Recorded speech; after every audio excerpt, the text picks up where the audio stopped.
Shalom alaikum saudara-saudari yang saya kasih dalam Tuhan dimanapun berada. Terima kasih Anda terus mengikuti kanal saya.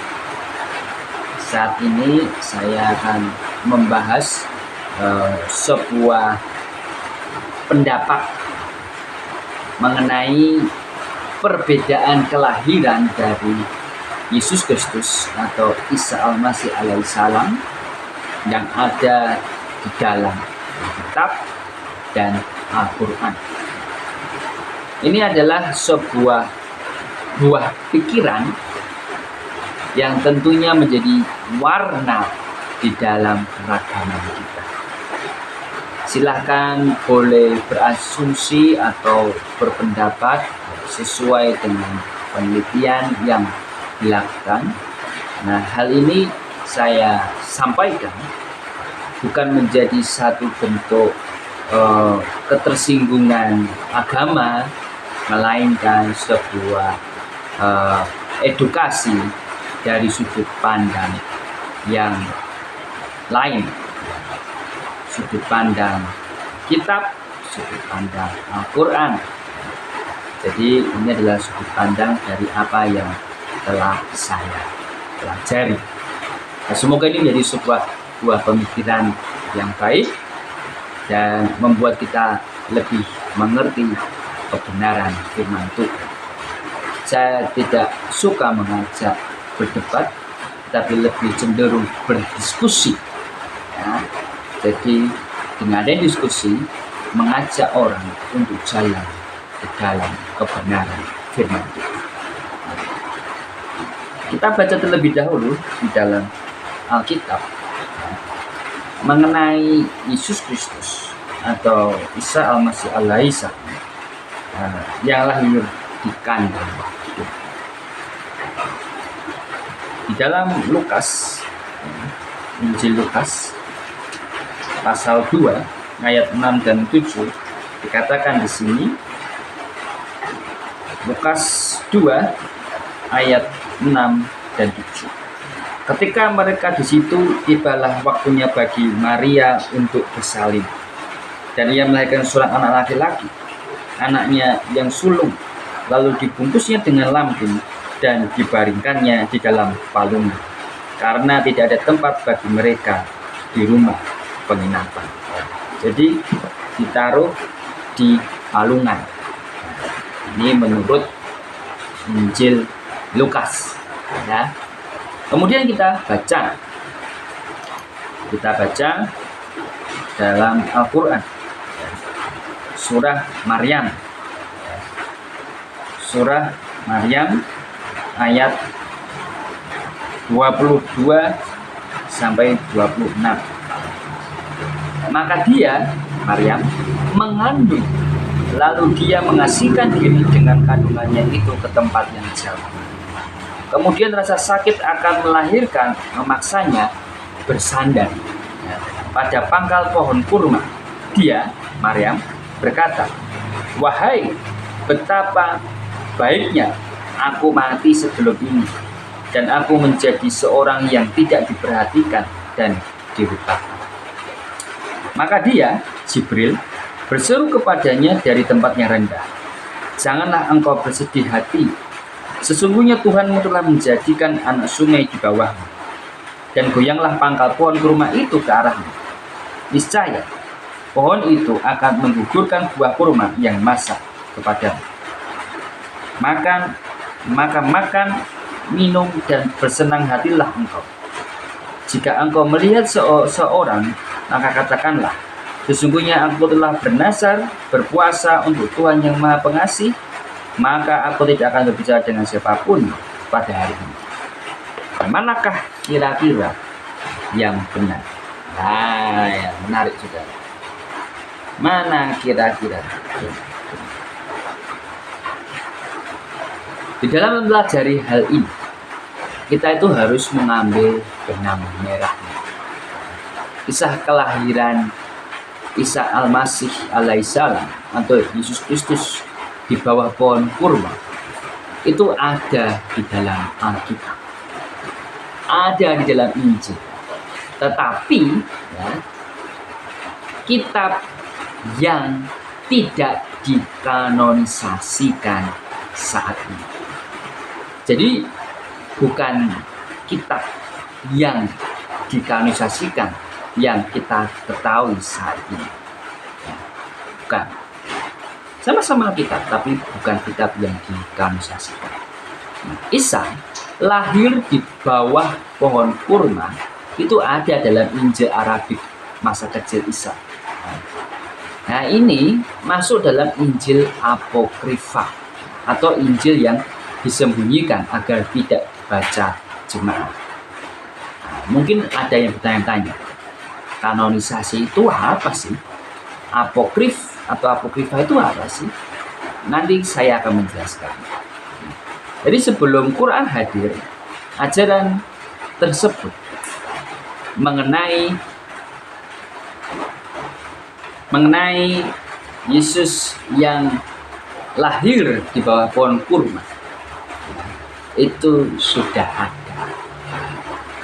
Itu jauh sebelum Islam hadir, sebelum Quran dibukukan seperti yang sekarang ini.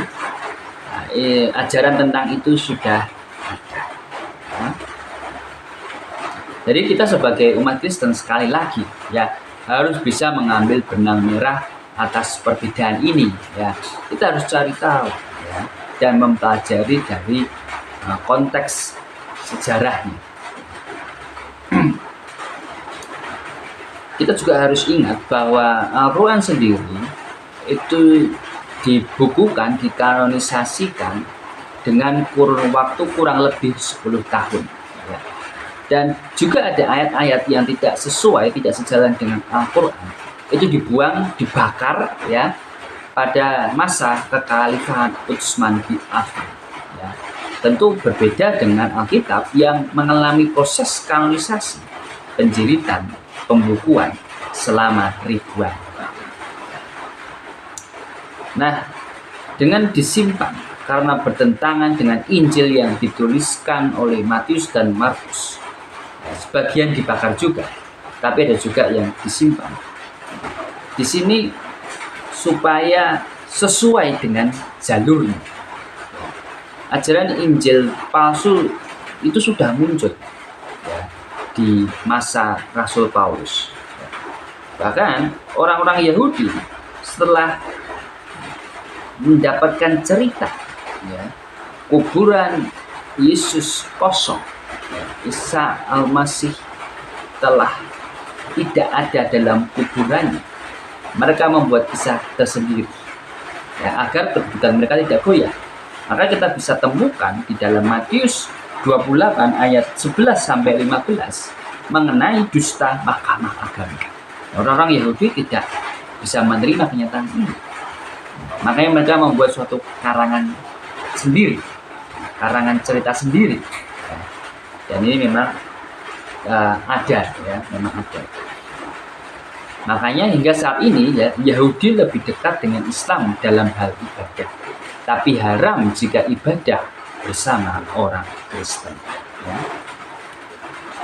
Terlihat mereka lebih dekat dan kadang dijadikan video ya supaya terlihat persamaan ajaran tunggal dan tauhid, tapi sebenarnya mereka pun tidak menganggap Tuhannya sama. Jadi harus cukup berhati-hati bagi saudara-saudara muslim ya. Jadi kadang ada yang menyamakan video Yahudi dan Islam dalam hal ibadah atau ketunggalan Tuhan itu sama ya, tapi harus hati-hati juga karena tentu ada perbedaan. Nah, kita kembali menilik mengenai kisah Maryam atau Maria yang melahirkan ya.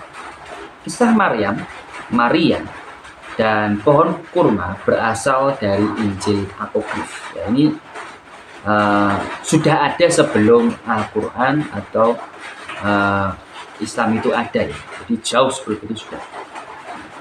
Kisah bayi Yesus atau Isa, Maria atau Maryam, dan pohon kurma tidak tertulis pada ayat manapun dari kanon 27 kitab suci perjanjian baru. Jadi tidak tertulis dalam Alkitab yang orang Kristen miliki saat ini. Namun kisah yang tertulis dalam Quran ini ternyata memiliki hubungan dengan Injil apokrif, ya, atau saya katakan Injil apokrif itu adalah Injil palsu, ya, yang ada dari abad ke-7 Masehi. Dalam surah Maryam ayat 23 sampai 26 katakan di situ, maka rasa sakit akan melahirkan anak, memaksa ia bersandar pada pangkal pohon kurma. Ia berkata, aduhai, alangkah baiknya aku mati sebelum ini, dan aku menjadi sesuatu yang tidak berarti lagi dilupakan. Maka Jibril dalam kurung, ya, menyuruhnya dari tempat yang rendah. Janganlah kamu bersedih hati, sesungguhnya Tuhanmu telah menjadikan anak sungai di bawahmu. Kemudian ayat 25, dan goyanglah pangkal pohon kurma itu ke arahmu. Niscaya pohon itu akan menggugurkan buah kurma yang masak kepadamu. Maka makan, minum, dan bersenang hatilah kamu. Jika kamu melihat seorang manusia, maka katakanlah, sesungguhnya aku telah bernazar berpuasa untuk Tuhan yang Maha Pemurah. Maka aku tidak akan berbicara dengan seorang manusia pun pada hari ini. Pada surah Maryam ayat 24, sebenarnya tidak ada nama Jibril. Kata Jibril dalam tanda kurung hanyalah editan atau tambahan dari penerjemah. Bandingkan dengan terjemahan bahasa Inggris yang lebih netral dan benar berikut, ya. Ini dalam terjemahan Muhsin Khan, ya, surah Maryam ayat 24. Then the babe Isa or Jesus or Jibril or Gabriel cried unto her from below her, saying, grieve not, your Lord has provided a water stream under you. Kemudian terjemahan yang lain, Piktol, ya, surah Maryam ayat 24. Then one cried unto her from below her, saying, grieve not, thy Lord hath placed a refuge beneath thee. Kemudian terjemahan lain literal, Quran surah 19, ya, Maryam ayat 24. So he, Jesus, called her from below or beneath her, that do not be sad or grieving. Your Lord hath put below or beneath you a stream or clearance of a burden or generosity. Jadi kesimpulannya, ternyata oknum yang berbicara kepada Maryam di situ bukan Jibril, tapi bayi Isa, ya, atau Yesus Kristus yang sudah dilahirkan. Ya. Quran surah Maryam, ya, 19 ayat 23 sampai 26 sangat mungkin diambil dari Injil palsu dari abad ke-7 Masehi. Nah, kitab apa ini kira-kira? Ini diambil dari kitab Injil apokrif, yaitu kitab Pseudo Matius, ya. Kitab Pseudo Matius pasal 20 ayat 1 sampai 3. Nah, saya akan membacakan terjemahannya, ya, dalam bahasa Indonesia. Mereka berjalan lewat 3 hari. Sementara berjalan, Maria merasa lelah oleh teriknya matahari gurun dan melihat sebuah pohon kurma. Maria mengajak Yusuf beristirahat di bawah pohon. Yusuf lalu membimbing Maria duduk. Maria melihat ke daun kurma dan dilihatnya penuh dengan buah-buah. Yusuf berkata bahwa pohonnya tinggi. Melihat itu, bayi Yusuf segera memerintahkan pohon kurma itu melengkung. Setelah diambil buahnya, pohon itu diperintahkan lagi untuk tegak. Yesus juga memerintahkan pangkal pohon kurma terangkat sehingga keluar mata air. Kitab yang dinisbatkan sebagai Injil masa kecil Yesus, ya, Pseudo Matius, diperkirakan para ahli ditulis dan beredar sekitar tahun 600 hingga 625 Masehi. Sedangkan Muhammad meninggal tahun 632 Masehi.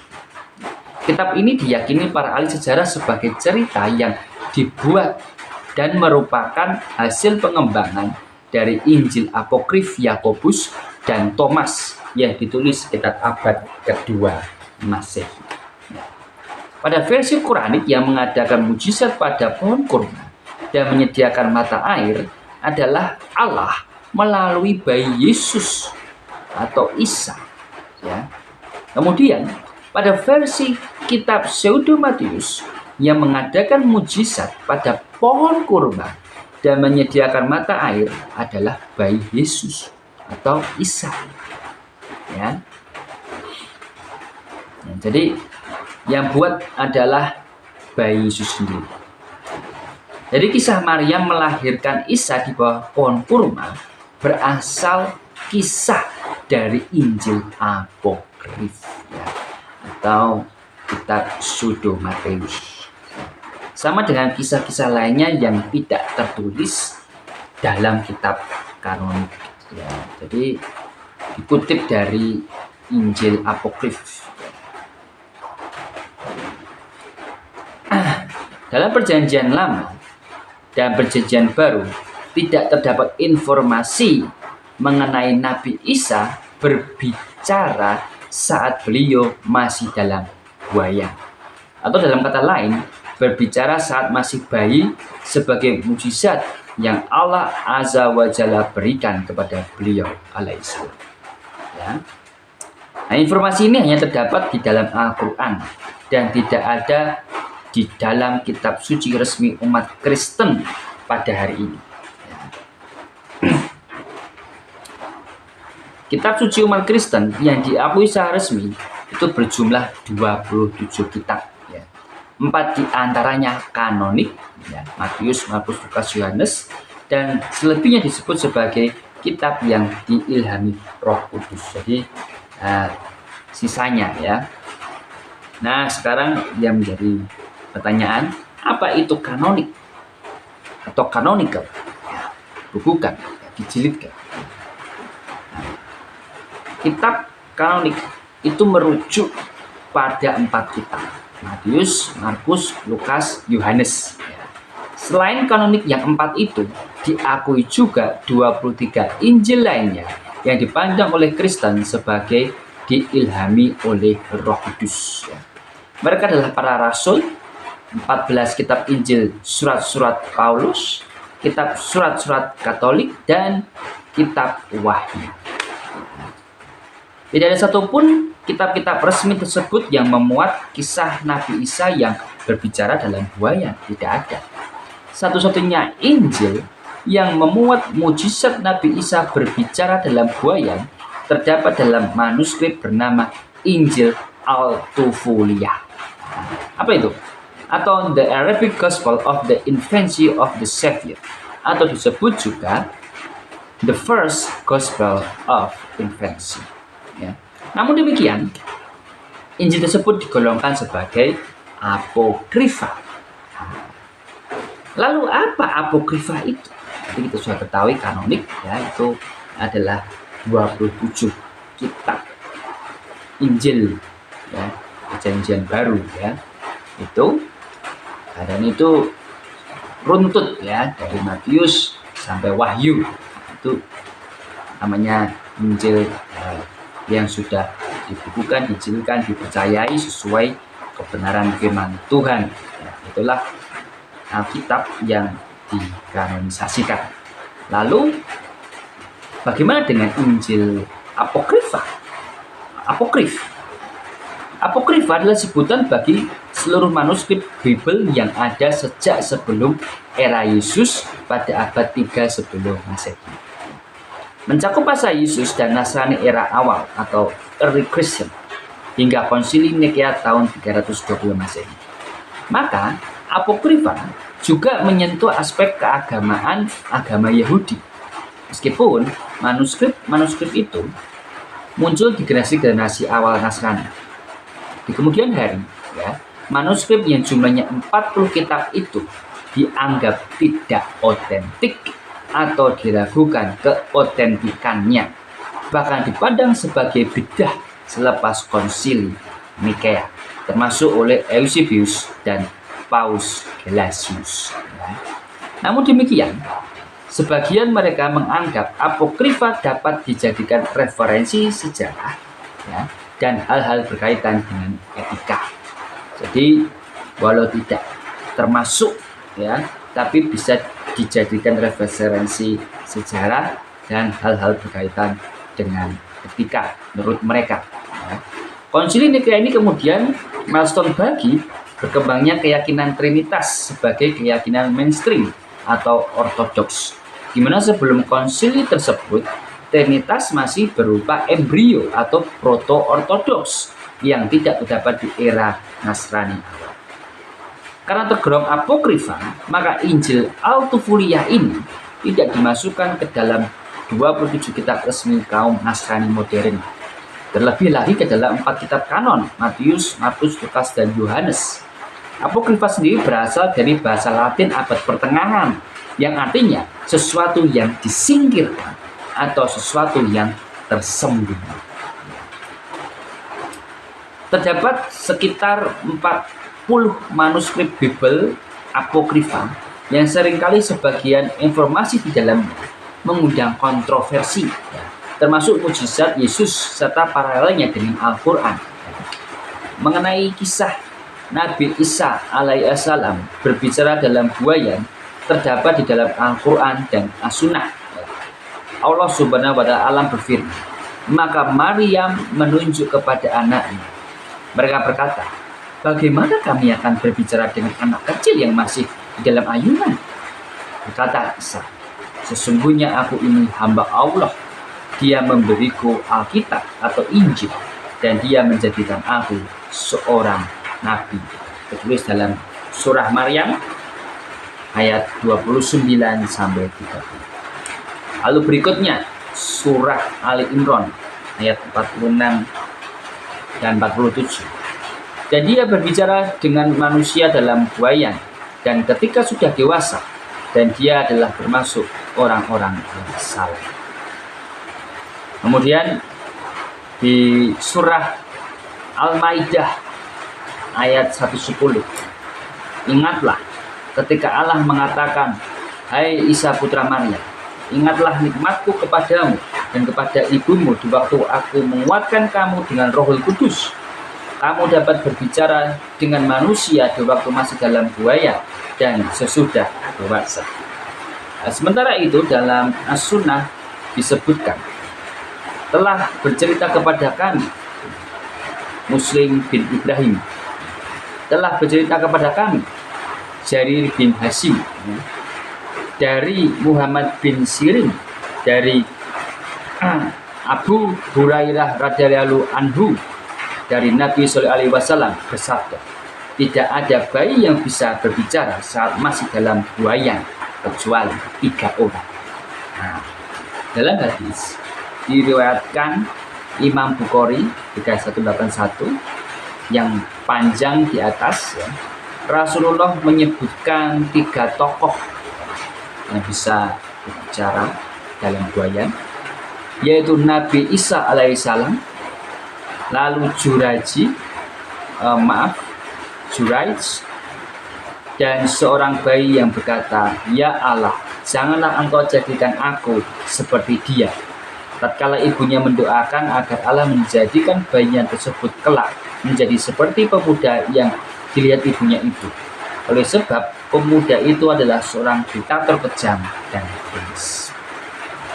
Adapun dalam literal Nasrani, sebagaimana yang telah disebutkan di awal, kisah tersebut terdapat dalam Injil Altuvuliah atau disebut juga Syriac Infancy Gospel, sebuah kitab apokrifa yang dinisbatkan pada Injil dari abad 5 atau 6 Masehi. Kitab yang tidak dimasukkan ke dalam 27 kitab kanon agama Nasrani. Jadi tidak termasuk dalam kanonisasi kitab Nasrani. Disebutkan, kita menemukan apa yang termaktub dalam kitab Yusuf sang imam besar yang hidup pada zaman Kristus. Beberapa mengatakan bahwa dia adalah Kayafas. Dia telah mengatakan bahwa Yesus berbicara, dan sungguh ketika dia berbaring di buayanya, berkata kepada Maria ibunya, "Aku adalah Yesus, anak Allah, Logos, yang telah engkau bawa keluar, seperti yang disampaikan malaikat Jibril kepadamu. Dan ayahku telah mengutus aku untuk keselamatan dunia." Berdasarkan narasi di atas, dapat kita ketahui bahwa penyusun kitab ini meyakini teologi Trinitas. Maka manuskrip ini disusun pasca Konsili Nikea pada tahun 325 Masehi. Sebuah konsili di mana Trinitas keluar dari embrio dan tumbuh sebagai ortodoksi. Maka kita dapati Konsili Nikea pada tahun 325 Masehi atau abad 4 Masehi sebagai terminus aquo, tulisnya Injil Al-Tufuliyah. Menetapkan terminus aquo batas waktu paling awal sebuah probabilitas terjadinya suatu peristiwa. Nah, ini vital untuk mengukur kapan manuskrip ini muncul, sekaligus berkaitan dengan tuduhan bahwa Rasulullah menjiplak Injil sebagaimana nanti akan kita simak bersama, insya Allah. Kita perhatikan ya. Adapun ucapan Nabi Isa alaihissalam saat masih dalam buaya dapat kita simak melalui firman Allah Azza wa Jalla. Berkata Isa, "Sesungguhnya aku ini hamba Allah. Dia memberiku Alkitab, Injil, dan dia menjadikan aku seorang nabi. Dan dia menjadikan aku seorang yang diberkati di mana saja aku berada. Dan dia memerintahkan kepadaku untuk mendirikan sholat dan menunaikan zakat selama aku hidup, dan berbakti kepada ibuku. Dan dia tidak menjadikan aku seorang yang sombong lagi celaka. Dan kesejahteraan semoga dilimpahkan kepadaku pada hari aku dilahirkan, pada hari aku meninggal, dan pada hari aku dibangkitkan hidup kembali." Ini terus dalam surah Maryam ayat 30 sampai 33. Injil Al-Tufuliyah ini konon masyhur di kalangan Nasrani Nestoria. Dan orientalis mengaitkan Nestoranisme ini sebagai denominasi Nasrani yang diyakini oleh Warakah bin Nawfal. Kemudian, apakah Syria Invensi Gospel atau Injil Al-Tufuliyah tersebut adalah inspirasi bagi Rasulullah untuk menulis Al-Quran sebagaimana dituduhkan oleh para orientalis dan penginjil sekaligus sejarawan? Atau dalam kata lain, apakah Al-Quran menjiplak manuskrip umat terdahulu?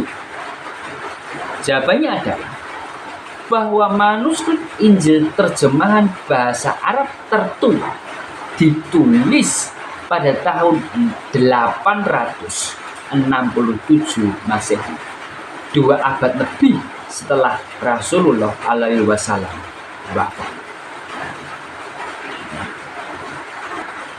Seorang ahli ya, dalam sejarah, Sidney H. Griffith, melakukan penelitian mengenai munculnya Injil. Munculnya Injil Al-Tufuliyah ini dan mengatakan bahwa manuskrip terjemahan Perjanjian Baru berbahasa Arab yang paling tua terdapat dalam koleksi gereja Saint Catherine di Gunung Sinai. Ya. Manuskrip yang juga diidentifikasi sebagai Sinai Arabik dengan kode MS151 ini diterjemahkan oleh Bishr Ibnu Asiri di Damaskus di bulan Ramadan pada tahun 253 Hijriah atau 867 Masehi. Sementara terjemahan berbahasa Arab dari manuskrip Injil kanon Matius, Markus, Lukas, dan Yohanes dan kode MS72 ditulis oleh Stephen of Ramallah pada tahun 284 Hijriah atau 897 Masehi. Adapun Rasulullah Shallallahu Alaihi Wasallam wafat pada tahun 632 Masehi. Menariknya, terjemahan berbahasa Arab dari Perjanjian Lama juga baru muncul pada abad 9 Masehi dan baru selesai dikompilasi secara utuh pada tahun 1008 Masehi. Lalu, siapa yang menulis Injil Al-Tufuliyah? Siapa? Sebagaimana Injil lainnya, kebanyakan atau bahkan mayoritas manuskrip Injil penulisnya adalah tidak dikenal. Ini bukanlah pandangan penulis atau pandangan seorang muslim atau ateis ya, melainkan pandangan yang datang dari sarjana dan peneliti otoritatif dari umat Kristen. Menisbatkan sebuah karya terhadap seorang tokoh besar tidak selalu berarti tokoh itulah yang menulisnya, ya, tidak selalu. Nah, oleh sebab adanya ketidaksesuaian antara satu kopi dan kopi yang lainnya, dan juga jarak waktu yang panjang antara tokoh tersebut dengan pemunculan atau penyusunan manuskrip tersebut. Seputar penulisan Injil ini dapat disimak melalui pemaparan Dr. Bob Ehrman, pakar, peneliti, dan sarjana Perjanjian Baru dari Amerika Serikat yang berfokus pada aspek historis Yesus dan perkembangan Nasrani awal, dari sebelum Konsili Nikea 320 Masehi. Wacana mengenai tema semisal juga dapat disimak melalui pemaparan Dr. Ali Ate. Anggapan bahwa Al-Quran menjiplak manuskrip kuno umat terdahulu bukan saja kesimpulannya salah, namun sudah keliru dari premis-premis yang dibangun dan menyelisih bukti-bukti yang melimpah. Sebaliknya, Al-Quran memberikan fakta dan keyakinan sebenar-benarnya mengenai Al-Masih Isa alaihissalam. Jadi itulah satu penjelasan yang boleh saya sampaikan. Semoga ini menjadi satu edukasi bagi kita, ya. Kenapa bisa muncul sebuah pendapat yang berbeda? Nah, jadi di sini kita bisa lebih mengerti dan mendalami mengenai akar sejarah dari ayat ini, ya. Jadi dari hal ini saya juga meminta maaf kalau ada perkataan yang tidak pantas atau salah yang mungkin menyinggung perasaan sebagian orang.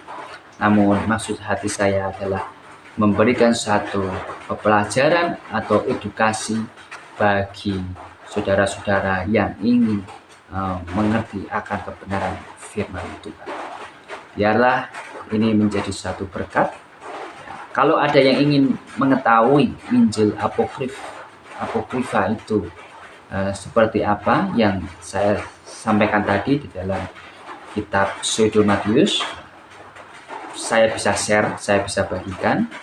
Tolong disimpan nomor saya 0822 4270 2996. Sekali lagi 0822 4270 2996. Jadi itu saja yang bisa saya bagikan. Semoga menjadi berkat bagi Anda, dan juga kalau ada yang ingin berpendapat atau berkomentar, silahkan menghubungi lewat WA saya.